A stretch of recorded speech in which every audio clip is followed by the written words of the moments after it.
আসসালামু আলাইকুম, কি অবস্থা সবার? আজকে তোমাদের সাথে জুলজি চ্যাপ্টার 3 পরিপাক ও শোষণ নিয়ে কথা হবে। তো পরিপাক ও শোষণ চ্যাপ্টারের নাম শুনে বুঝতে পারছো যে চ্যাপ্টারের দুইটা অংশ, একটা হচ্ছে পরিপাক আর একটা হচ্ছে শোষণ। তো পরিপাক অংশে আমরা ফার্স্টে পরিপাক অংশ শুরু করব। তো পরিপাক অংশ বা পরিপাকের সংজ্ঞা এটাই হচ্ছে আমাদের ফার্স্টের শিখতে হবে। তো পরিপাক কাকে বলে? পরিপাক হচ্ছে আমাদের সহজ ভাষায় বলতে গেলে জটিল বা বড় জিনিস ছোট করার প্রক্রিয়া। পরিপাক হচ্ছে জটিল খাদ্যবস্তু হরমোনের প্রভাবে ও এনজাইমের সহায়তায় ভেঙে ছোট খাদ্যবস্তুতে পরিণত করা। এখন আমাদের শুধু ছোট বললে হবে না, আমাদের পরিপাকের সংজ্ঞাটা বলার ক্ষেত্রে আমাদের বলতে হবে শোষণ উপযোগী সরল তরল খাদ্যবস্তুতে পরিণত করা। শোষণ উপযোগী কথাটা পরিপাকের ক্ষেত্রে খুবই গুরুত্বপূর্ণ, কারণ আমাদের পরিপাকের পরে আমাদের মূল উদ্দেশ্য হচ্ছে এই খাদ্যসারগুলো শোষণ করা। আমাদের পরিপাকের উদ্দেশ্যটাই হচ্ছে যে খাদ্যকে শোষণ উপযোগী করা। তো পরিপাকের সংজ্ঞা কি? পরিপাকের সংজ্ঞা হচ্ছে যে প্রক্রিয়ায় জটিল খাদ্যবস্তু বিভিন্ন হরমোনের প্রভাবে ও এনজাইমের সহায়তায় ভেঙে শোষণ উপযোগী তরল সরল খাদ্যকণায় পরিণত করা হয়, তাকেই বলা হয় পরিপাক। তা আমাদের পরিপাক হচ্ছে দুইটা ধাপে সম্পন্ন হয়, একটা হচ্ছে যান্ত্রিক আর একটা হচ্ছে রাসায়নিক। তো যান্ত্রিক পরিপাক মানে হচ্ছে যে অংশগুলো যে পরিপাকগুলো হচ্ছে আমাদের যন্ত্রের মতো হয় বা এনজাইমের সাহায্য ছাড়াই হয়, যেমন চাবানো, গলাধঃকরণ, পেরিস্টালসিস। আর রাসায়নিক পরিপাক বলতে বোঝায় হচ্ছে এনজাইমের সহায়তায় বা অ্যাসিড অথবা ক্ষারের উপস্থিতিতে পরিপাকের যেই ধাপগুলো সম্পন্ন হয় সেটাকে। এরপর হচ্ছে পৌষ্টিকতন্ত্র। তো আমাদের পৌষ্টিকতন্ত্রের দুইটা পার্ট, একটা হচ্ছে পৌষ্টিক নালী আর একটা হচ্ছে পৌষ্টিক গ্রন্থি। তো পৌষ্টিক নালীর মধ্যে আমাদের যদি শুরু থেকে শেষ পর্যন্ত যাই, আমরা সর্বপ্রথমে পাবো হচ্ছে মুখগহ্বর, এরপরে হচ্ছে আমরা পাবো গলবিল, এরপর পাবো হচ্ছে অন্ননালী, এরপর পাকস্থলী, এরপর ক্ষুদ্রান্ত্র, এরপর বৃহদন্ত্র, আর সবার শেষে হচ্ছে পায়ু। আর পৌষ্টিক গ্রন্থির পার্টে আমাদের 5 ধরনের গ্রন্থি রয়েছে। গ্রন্থিগুলো হচ্ছে লালা গ্রন্থি, যকৃৎ, অগ্নাশয়, গ্যাস্ট্রিক গ্রন্থি আর আন্ত্রিক গ্রন্থি। তো আমাদের পৌষ্টিক নালীর মধ্যে প্রায় সময় এটার দৈর্ঘ্য পরীক্ষায় আসে। তো পৌষ্টিক নালীর দৈর্ঘ্য ওভারঅল হচ্ছে 8 থেকে 10 মিটার।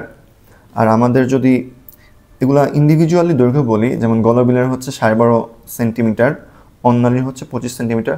তো এভাবে এগুলো আলাদা আলাদা করে পড়া খুব টাফ, একটু মনে রাখা একটু কষ্ট। তো সেজন্য তোমরা একটা ছন্দ ইউজ করতে পারো। ছন্দটা হচ্ছে ডুটস। ডুটস ডুটস ডুটসের ডিতে কি? ডিতে হচ্ছে ডুওডেনাম, ইউতে হচ্ছে ইউরেটার,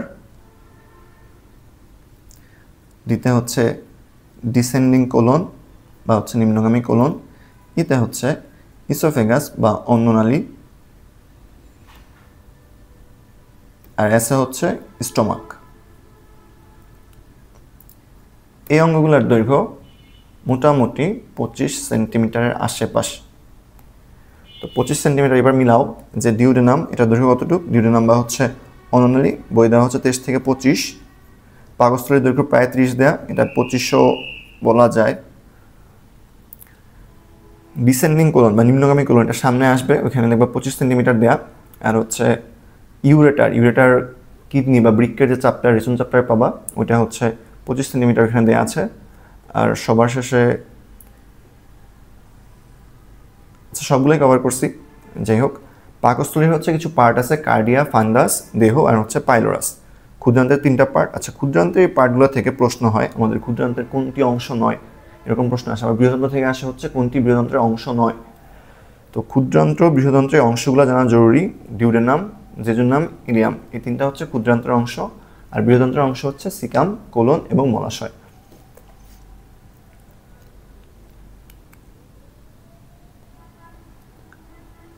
আমাদের খাদ্য পরিপাকের 6টা ধাপ।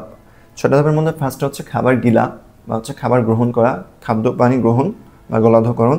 পরেরটা হচ্ছে খাবার গলাধঃকরণ করলেই তো হবে না, খাবার যদি মুখে ফেলে রাখি তাহলে তার হজম হবে না।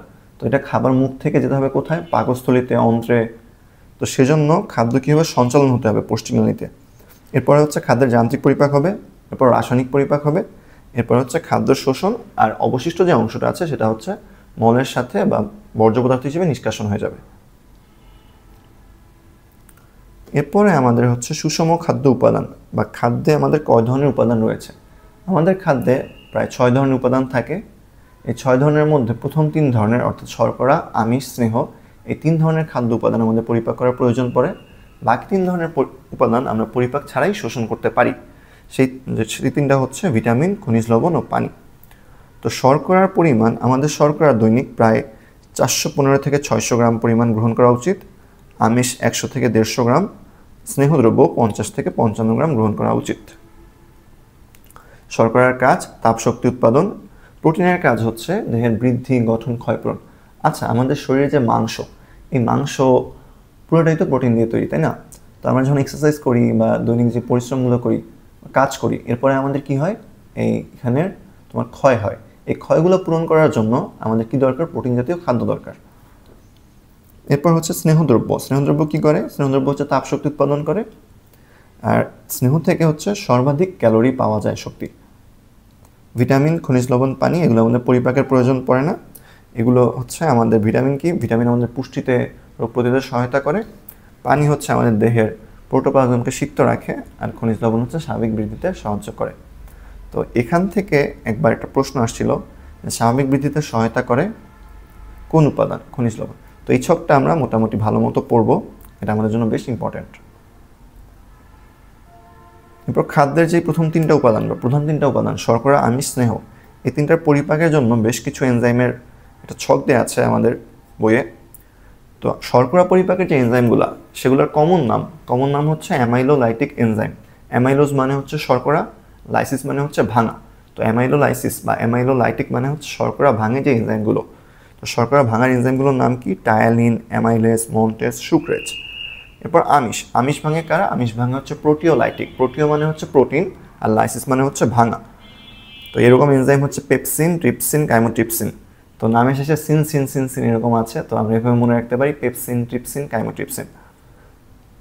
স্নেহদ্রব্য ভাঙার এনজাইমগুলোর নাম হচ্ছে লাইপোলাইটিক এনজাইম। লাইপেস মানে হচ্ছে স্নেহ, লাইসিস মানে হচ্ছে ভাঙা। তো লাইপোলাইটিক একসাথে হয়, স্নেহদ্রব্য ভাঙে এরকম এনজাইম। লাইপেস, ফসফোলাইপেস, কোলেস্টেরল এস্টারেস, লেসিথিনেস, এগুলো হচ্ছে স্নেহদ্রব্য ভাঙার এনজাইম।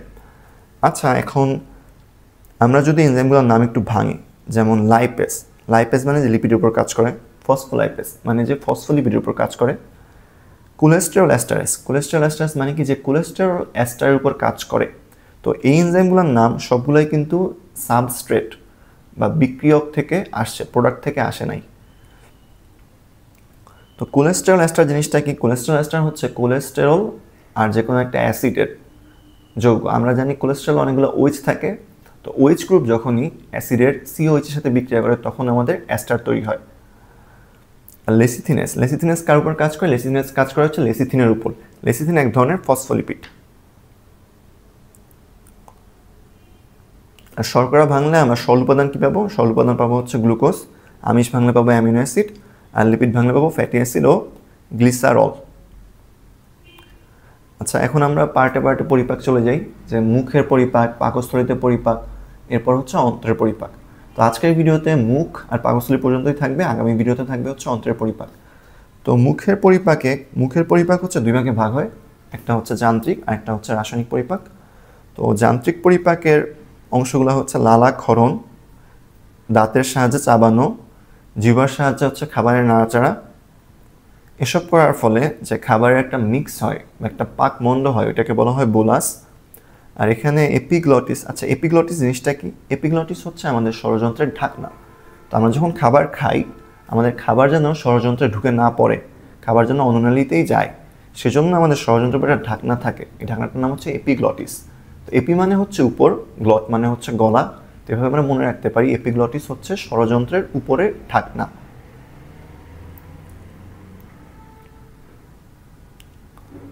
মুখের রাসায়নিক পরিপাকের মধ্যে আমাদের শুধু শর্করা পরিপাকটাই হয়।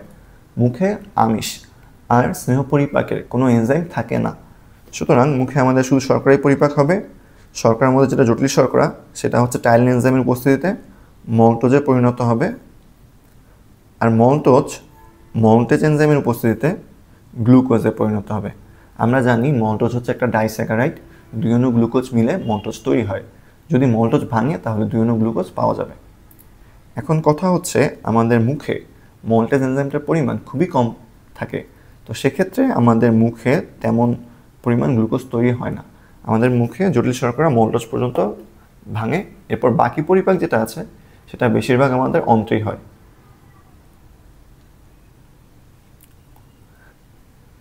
তো মুখের পরিপাকের যান্ত্রিক পরিপাকের একটা অংশ দাঁত। তো দাঁত নিয়ে আমাদের কিছু জিনিস জানতে হবে। দাঁতের প্রশ্নগুলো মূলত ডেন্টাল পরীক্ষায় বেশি আসে, তবে এইচএসসি পরীক্ষা, মেডিকেল পরীক্ষা আসতে পারে। তো দাঁতের প্রশ্নগুলো, আমাদের দাঁতের একটা ছবি দেওয়া আছে, চোয়ালের দাঁতের বিন্যাস। তো দাঁতের বিন্যাসের মধ্যে আমাদের প্রথম 2টা দাঁত, এই যে সামনের দিকের 2টা দাঁত হচ্ছে কর্তন, এরপর এই 2টা দাঁত হচ্ছে ছেদন,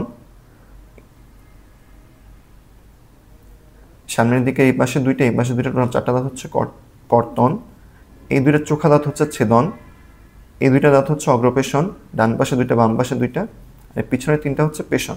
তো পেশনের মধ্যে যে শেষটা, প্রথম পেশন, দ্বিতীয় পেশন, তৃতীয় পেশন, তৃতীয় পেশনকে বলা হয় আক্কেল দাঁত।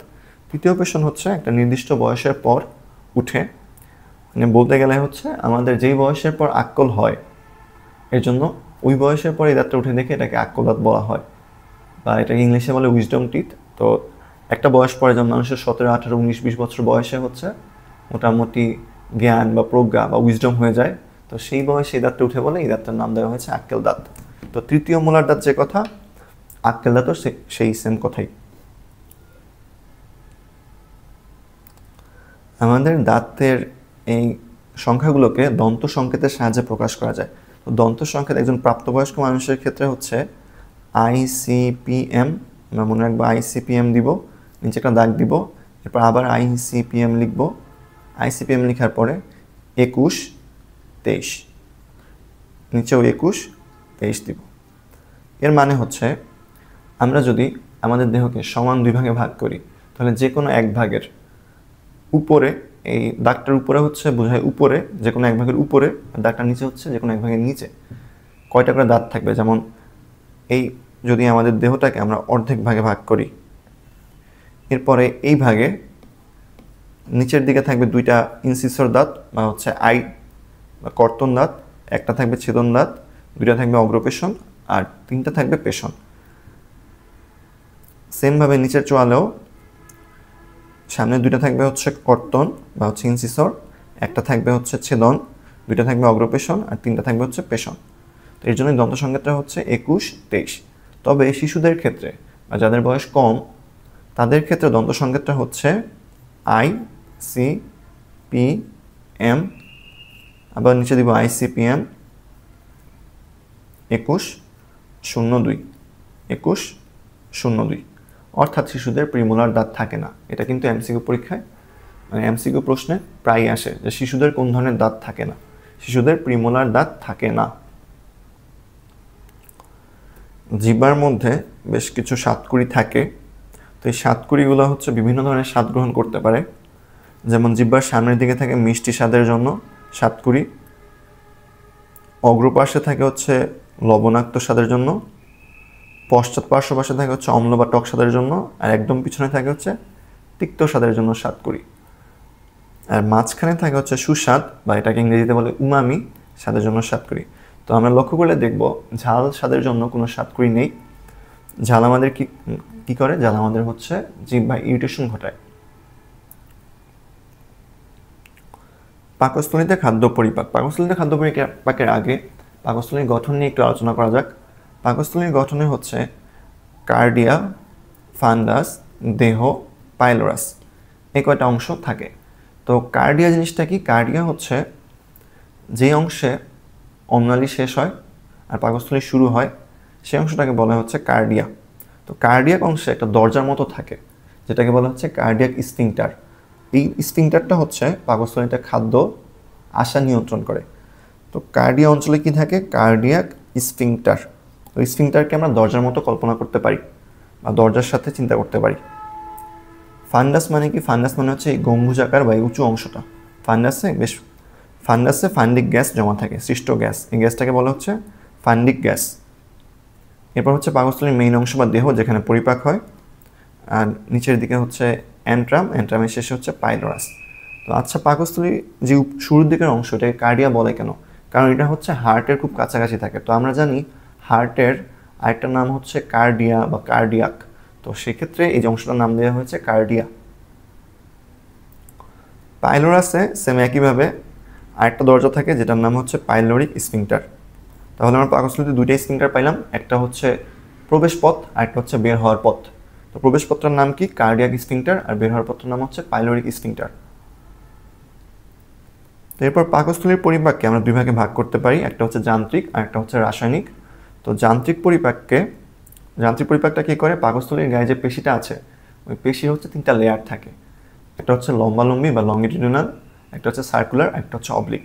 এই তিনটা লেয়ারের পেশি তিন দিকে চাপ দিয়ে পাকস্থলীর ভিতরে যে খাদ্যবস্তুটা আসছে ওইটাকে হচ্ছে পাকস্থলীর জুসের সাথে মিশায় একটা স্যুপের মতো বানায়, ওইটার বলে হচ্ছে কাইম। তো কাইম কখন তৈরি হয়? কাইম তৈরি হয় হচ্ছে পাকস্থলীর ভিতরে। আর পরিপাকের ক্ষেত্রে আমরা একটা প্যাটার্ন লক্ষ্য করছি এতক্ষণে, যে কোনো পরিপাকেই হচ্ছে ফার্স্টে আমাদের যান্ত্রিক পরিপাকটা আলোচনা করা হয়, এরপরে আমরা রাসায়নিক পরিপাকটা আলোচনা করি। পাকস্থলীর ক্ষেত্রে হুবহু সেম জিনিসটাই আমরা করছি। তো এরপরে রাসায়নিক পরিপাকে কী আছে? রাসায়নিক পরিপাকে হচ্ছে পাকস্থলীতে শর্করা পরিপাক হয় না, স্নেহ খুব কম পরিমাণে পরিপাক হয়, মেইনলি আমিষ পরিপাক হয়। তো আমরা একটা নেমোনিকের মতো বা একটা বাক্যের মতো মনে রাখতে পারি, পাকস্থলীতে প্রোটিন পেপসিন এনজাইমের সাহায্যে প্রোটিওজ ও পেপটনে পরিণত হয়। এ বাক্যে অনেকগুলো প আছে, তো এটা হচ্ছে পয়ের সমাহার। আমি এভাবে বলি যে পাকস্থলীতে প্রোটিন পেপসিনের সাহায্যে প্রোটিওজ ও পেপটনে পরিণত হয়। তো সেই হচ্ছে আমাদের আমিষ বা প্রোটিন, পেপসিন এনজাইম প্রোটিওজ আর পেপটনে পরিণত করলো। তো আমাদের এই পেপসিন এনজাইমটা আসলে এভাবে সক্রিয় অবস্থায় পাকস্থলী থেকে ক্ষরিত হয় না, এটা ক্ষরিত হয় হচ্ছে নিষ্ক্রিয় অবস্থায়, যেটার নাম হচ্ছে পেপসিনোজেন। এই পেপসিনোজেনকে HCl সক্রিয় করে পেপসিন বানায়। জিলেটিনকে পরিপাক করা হচ্ছে জিলেটিনেজও জিলেটিনকে পরিপাক করে পেপটন পলিপেপটাইড এগুলো বানায়। কেসিনকে পরিপাক করা হচ্ছে পেপসিন পলিপেপটাইড বানায়। আচ্ছা, পাকস্থলীতে লিপিড মেইনলি পরিপাক হয় না, কিন্তু একটা ধরনের লিপিড যেমন হচ্ছে মাখনের লিপিড বা বাটার ফ্যাট, এটা হচ্ছে পরিপাক হয় অল্প পরিমাণে। যেমন স্নেহ পরিপাকের জন্য আমরা মনে রাখবো কি, পাকস্থলীতে গ্যাস্ট্রিক লাইপেজ থাকে যেটা মাখনের চর্বির উপর কাজ করে। পাকস্থলী কেন নিজে পরিপাক হয়ে যায় না? খুবই গুরুত্বপূর্ণ একটা প্রশ্ন আর খুবই মজার একটা প্রশ্ন। পাকস্থলীর মধ্যে যে এত শক্তিশালী এনজাইম, এত নিম্ন পিএইচ, তাও কেন পাকস্থলী নিজে নিজে পরিপাক হয়ে যায় না? তো এটা হচ্ছে তোমরা চিন্তা করে বের করার চেষ্টা করবা। আর বের করার চেষ্টা করে বের করতে না পারলে সমস্যা নেই, কারণ এটা উত্তর বই লেখা আছে। আচ্ছা, এরপর গ্যাস্ট্রিক আলসার মানে কি? আলসার মানে হচ্ছে ক্ষত। পাকস্থলীতে ক্ষত হতে পারে, তো সেই ক্ষতর নাম হচ্ছে গ্যাস্ট্রিক আলসার।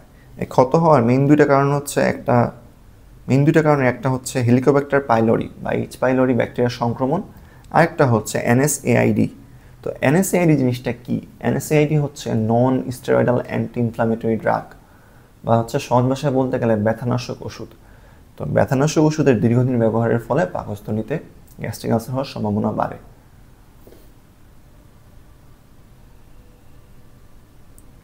তো আমাদের আজকের আয়োজন ছিল এই পর্যন্তই। সবার জন্য শুভকামনা। আসসালামু আলাইকুম।